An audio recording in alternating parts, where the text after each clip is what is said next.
اسمع الاستاذ احمد اسامه بيتكلم عن نادي الزمالك مع ابراهيم فايز ازاي، عشان بس عايز ارد عليه بس بكلمتين. عايز يركز على بطوله الكاس، بطوله السوبر، بطوله الكونفدراليه، ثالث الدوري، ويكون واضح مع جماهيره ان ده التارجت بتاعنا يا جماعه. عشان ايه؟ ثالث الدوري ثالث الدوري لا مش رابع والله يا جماعه. انا بقول لك وجهه نظري، انت عايز الزمالك يركز يبقى ثالث الدوري؟ بتهزر ولا بتقول انت ليه؟ لو دخلت الزمالك في منافسه مع اهلي وبيراميدز، انت كده خليت طموحاتك اكبر من امكانياتك، وهو ده اللي هيعمل الاحباط، وهو ده اللي هينتشر كلام.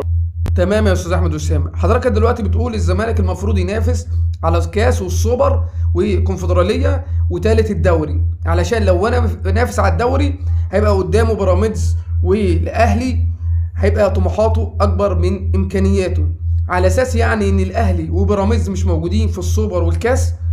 السوبر هنقوله ماتشين والكاس طب ماتشين اكتر من ماتش.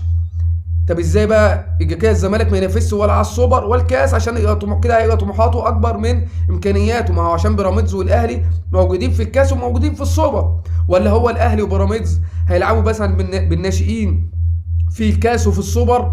حاجه غريب، كلام غريب والله يا استاذ احمد. ازاي الزمالك ما ينافسش على الاول في الدوري، المركز الاول ما ينافسش على الدوري، وينافس على السوبر والكاس اللي الاهلي وبيراميدز بيلعبوا فيه وبينافسوا فيه بقوه كمان؟ لا كده الزمالك ما ينفعش ينافس فيه، عشان لو نافس فيه الكاس والسوبر يبقى كده طموحاته هتبقى اكبر من امكانياته. طب اكيد كلامك كله ده اكيد. طب ازاي؟ عايز افهم الحته دي، يعني ازاي ما ينافسش على الدوري، ما ينافسش على الدوري وينافس على المركز الثالث علشان الاهلي وبيراميدز موجودين، وكده طموحاته تبقى اكبر من امكانياته، وينافس على الدوري، ينافس على السوبر والكاس؟ طب ما الاهلي وبيراميدز موجودين في السوبر والكاس. ولا الاهلي وبيراميدز زي ما قلت لك هيلعبوا بالناشئين او هيتسحبوا منهم مش هيلعبوهم؟ ما انا عايز افهم. ما هو الاهلي هو الاهلي وبيراميدز اللي موجودين في السوبر هم والكاس هم اللي موجودين برضه في الدوري، الاهلي برضه وبيراميدز برضه في الدوري. يعني المفروض كده الزمالك ما ينافسش خالص على اي بطوله، حتى الكونفدراليه ما ينافسش بقى عليها بالمره. ما خلاص بقى، ما هو في فرق قويه برضه، فرق قويه في الكونفدراليه فيها الاتحاد العاصمه اللي خد السوبر الافريقي من النادي الاهلي، ما برضه ده موجود. هي المفروض بقى الاهلي الزمالك ما ينافسش حتى في الكونفدراليه، برضه حتى في السوبر والكاس برضه ينافس على المركز الثالث والثالث او الرابع كمان، ما ينافسش برضه على الثاني كمان. كلام غريب والله.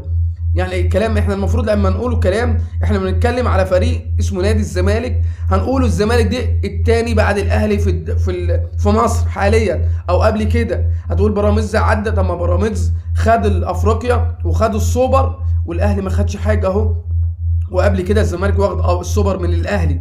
ولا هي انا عايز افهم الحته دي، الزمالك ليه بنتكلم على الزمالك بالطريقه دي؟ ليه مش اما الزمالك بيقع كله بيتكلم عليه بالطريقه دي وكل السكاكين بتقع فوق؟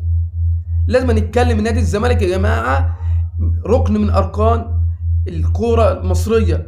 الزمالك لو مش موجود في السوبر والكاس وفي الدوري مفيش كوره. نفس الاهلي لو مش موجود في السوبر والكاس والدوري مفيش برضه كوره. الاهلي والزمالك هم الرمز الكوره في مصر. فلازم يا جماعه لما نتكلم عن الاهلي نتكلم عن الزمالك نتكلم عليه باحترام، ونفس القصه زي ما الزملكاويه المفروض برضو يتكلموا على الاهلي باحترام. لازم نحترم بعضينا. نادي الزمالك نادي كبير، فما ينفعش اللي هنقوله ينافس على المركز الثالث. اعلام كتير ولاعيبه كتير طلعت اتكلمت على الزمالك في كاس السوبر الافريقي بين الاهلي والزمالك، وقالت الزمالك مش هيهجم هجمه ولا هيجيب هدف، والاخر الزمالك خد السوبر من النادي الاهلي. فما تحسبهاش كده خالص. انت في ثانيه، احنا الزمالك قبل كده كان الزمالك كان متاخر عن الاهلي ب 12 نقطه في الدوري، والزمالك خده من الاهلي، عدى ل 12 وعدى الاهلي وخده، وساعتها خد الدوري من الاهلي. ان شاء الله الزمالك هيقف على رجله تاني، بس بعد اذنكم اتكلموا على الزمالك باحترام اكتر من كده.